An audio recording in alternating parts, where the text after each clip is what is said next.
So in this video, I'm going to show you how to download a item and then place it.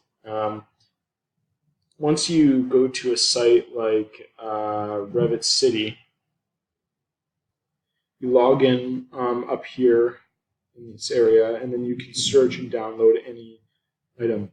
I download this potted plant that we have included in the module for Module 2.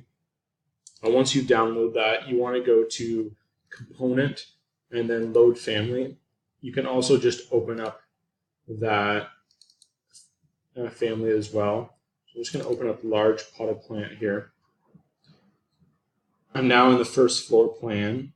I'm just going to go up to here to Architecture Component, click the Large Potted Plant and place it.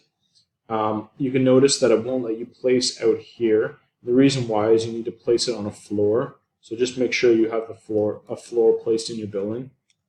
And then I'm just going to go to 3D view here, and I'm just going to hide this wall using HH on the keyboard. So I'm just going to click the wall, hit HH, and we can see that that potted plant is now loaded in. Same thing on the second floor. Say if you wanted to place this on the second floor, I'm just going to hit place component, and I'll place this large potted plant there.